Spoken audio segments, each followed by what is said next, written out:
The world is getting warmer. Every system on our planet is changing. It can be hard to imagine that one person can do anything about it, but many Brookline residents are making a difference, one footprint at a time.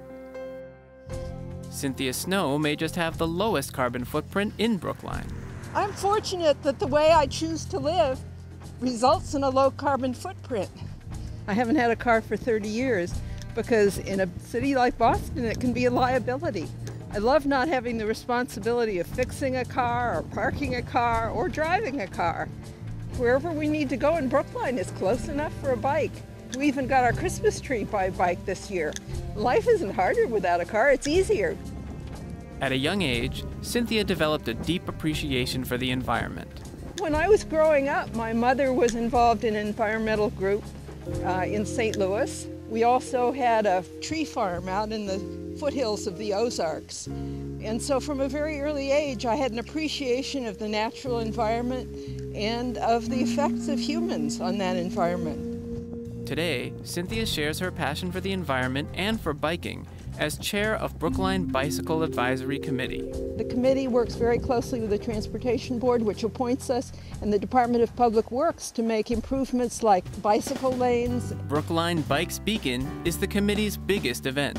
Oh, it helps people get on their bikes and remember how much fun it is to ride and how easy it can be. John Dempsey, retired principal of Devotion School, serves with Cynthia on the Bicycle Advisory Committee. As people from the United States, we think, oh, I have to do an errand, where are the keys to the car?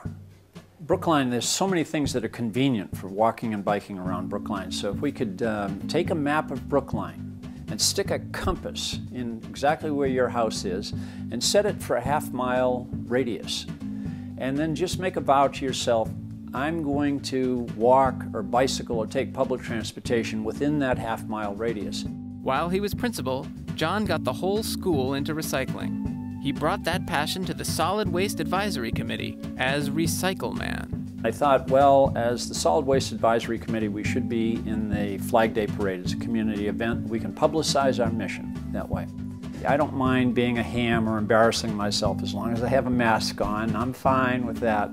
I think I got into recycling and conserving energy because basically I'm a cheapskate.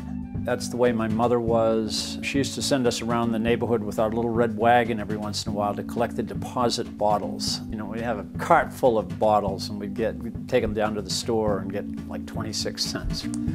Kids want to help. They're always watching adults. What makes adults tick?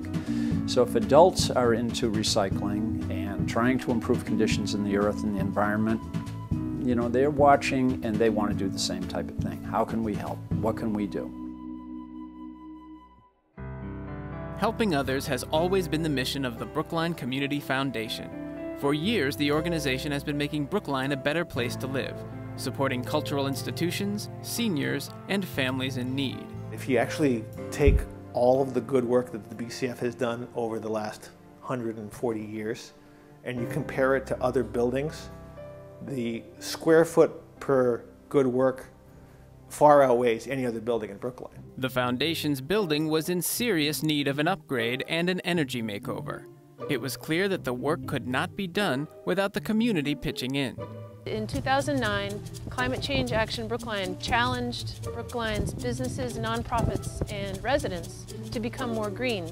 So the Community Foundation rose to that challenge and decided to green the building from top to bottom. We cooked up this idea of barn raisings every month for 12 months. We wanted them to have as little out-of-pocket expense. We sort of quickly figured out it was going to be through volunteerism that we were going to be able to achieve our goal. Jim called me up and said, so do you know what the Brookline Community Foundation is? And I said, oh, well, kind of, sort of. And then he said, so we're doing this crazy barn raising and we want you to help. Do you want to help? And I said, well, okay. To measure how much heat was escaping the building, they performed a blower test.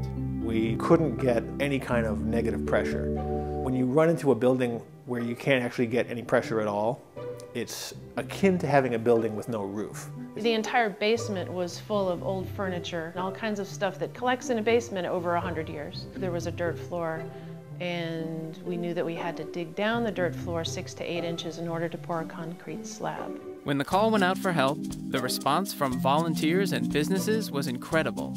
I called my United Rental equipment supplier and I said, would there be any chance that you might be able to just sort of donate a 35-foot conveyor belt for a weekend? Shovel by shovelful went up the conveyor belt and into a pile and then eventually into a dumpster.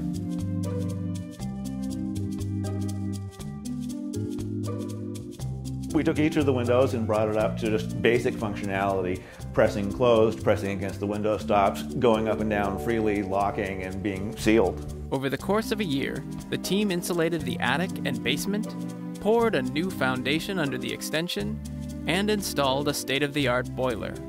Jim Lockwood and Seth Barrett both volunteered their time, hours and hours of time, to help the Community Foundation. And by their example, were able to inspire community members to volunteer.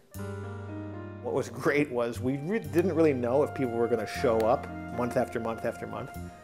And it just sort of started to develop a momentum that it just kept on rolling. So the hope was to do 12 months and it ended up actually working. Today, the foundation is seeing a 40% reduction in energy use, saving them money and reducing their carbon footprint. Another organization committed to making a difference about climate change is Brookline's Health Department. We have worked for the past year with Brookline Tomorrow, Climate Action Today, to develop some programs and campaigns that will bring an awareness between public health and climate change. We had recently Car-Free School Day, where we encouraged kids to either walk, to carpool, or bike to school. And we're also working with Sonia Elder in Food Services, and she's created a menu now that has a meatless day. It's called Make It Meatless, and one day a week she offers a hot meal, a vegetarian option, to bring some awareness to the kids. LYNNE teams up with community organizations to encourage people to eat locally grown produce. We have Allendale Farm, which is a fabulous place to go and buy local. We also have CSAs, Community Supported Agriculture, that have a number of sites throughout the community. We have a farmers market that's very active during the spring, summer, into the fall. And we also have Bountiful Brookline, which was created by Kathy Neal to encourage the development of urban gardens. And the health department is reducing its own carbon footprint. A few years ago, they took their whole building green.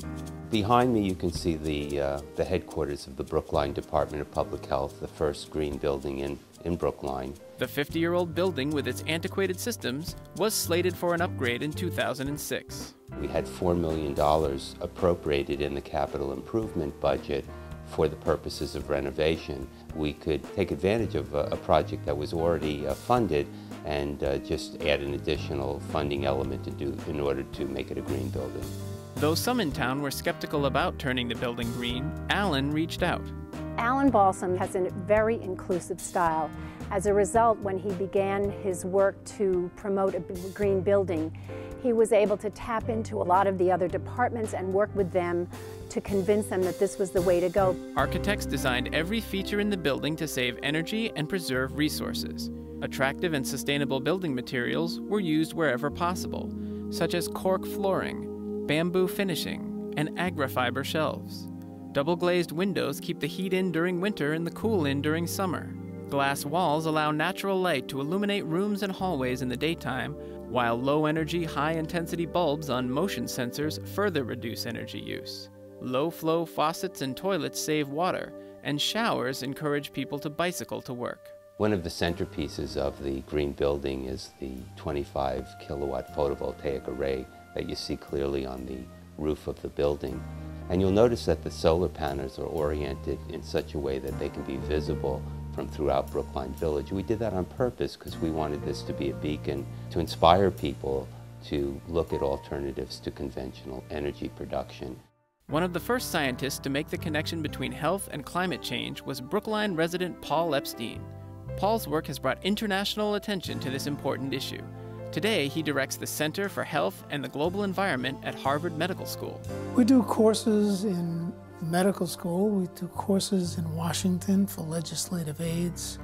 We speak to boards and members of corporations to help them better understand that their health is dependent on a healthy environment and that the health of the economy is also a function of a healthy environment. Paul and his colleagues continue to study the ramifications of climate change on serious and pervasive health problems. Global warming of the atmosphere is causing climate change, meaning warming and changes in weather patterns. In the summer of 2003, it was the heat wave that killed over 50,000 Europeans, but also killed chickens and devastated crops and melted about 10% of the Alps. We are increasingly seeing wild winter weather. So while winters are shorter, 2 to 3 weeks in the northern hemisphere, they become more volatile, more variable. Warming affects the potential range of infectious disease, specifically those carried by mosquitoes like dengue fever, malaria. And then with climate change, the allergy and asthma season has increased 2 to 3 weeks in the northern hemisphere, depending on location. All that said, what keeps me up at night is the pests that are affecting crops, forests, and marine life, the natural systems we depend upon. These are the issues affecting the life support systems that are critical to our public health. During the course of his work, Paul met a Brookline journalist who lived only a few blocks away. They became friends and collaborators. I had known Paul Epstein from some previous reporting, and he asked me to collaborate with him on writing a popular piece. So we wrote this piece in the Washington Post. It received a lot of attention. I also got a lot of letters from readers who said, notwithstanding, we don't believe in global warming, and that got me involved with the skeptics, and I read their work. While covering an obscure utility hearing in Minnesota, Ross began to uncover the truth about the skeptics. The coal industry flew in 4 skeptics to testify that global warming wasn't happening. I spoke to the Attorney General who was handling these hearings. I asked her to compel these witnesses under oath where their funding was coming from. I was the only reporter in the room, and out comes all this information that the coal industry had paid these skeptics about $1 million in a 3-year period. And I said, holy cow, if this is what they're covering up, let's see what this is really all about. What began as a cover article for Harper's turned into a book. Published in 1997, The Heat Is On sounded the alarm that climate change was real. Ross's first book was remarkably important because it allowed us to understand what's still the dominant problem here, that the world's fossil fuel barons are willing to spend any amount of money to keep us misinformed, confused, inactive on the most important question we've ever faced. Changing corporate attitudes is critical if we are to tackle the problem of climate change in a meaningful way. CERES, a powerful nonprofit advocacy group led by Brookline resident Mindy Luber, aims to make corporations accountable for their actions. CERES works to change companies from the boardroom to the copy room. We train corporate board members to integrate sustainability into everything a firm does, to hold their CEO's compensation tied to sustainability and bringing down carbon footprints or bringing out innovative products. Basically what we do is we use the power, the leverage, and the ownership of investors to prevail upon the companies they own to change their practices. There are 2 things that drive capital markets. One is risk and the other is opportunity, and they're both crucial. The risk is huge for any company that continues to ignore the impacts of global warming. It's going to hit their bottom line in one way or another. There is no better driver for building our economy in the United States than building a clean energy economy. That is the best shot we have to building our economy over the next 5 or 10 years. And frankly, if we don't build it here, it's going to grow everywhere else. Corporate, economic, and political leaders are starting to pay attention. One leader, one corporation at a time. 5 years ago, when we talked about climate change or sustainable consumption at Davos, the World Economic Forum meets at Davos, Switzerland, we may have had 10 people attend our sessions. Last year, 200 people. Corporate leaders are starting to get, not without being pushed and not without pressure, but they are starting to get that addressing climate change is a fundamental issue for their financial shareholder value and for their bottom line, not just for the future of our planet, as if that weren't enough. The future of our planet is up to us, and the changes each one of us can make, one footprint at a time.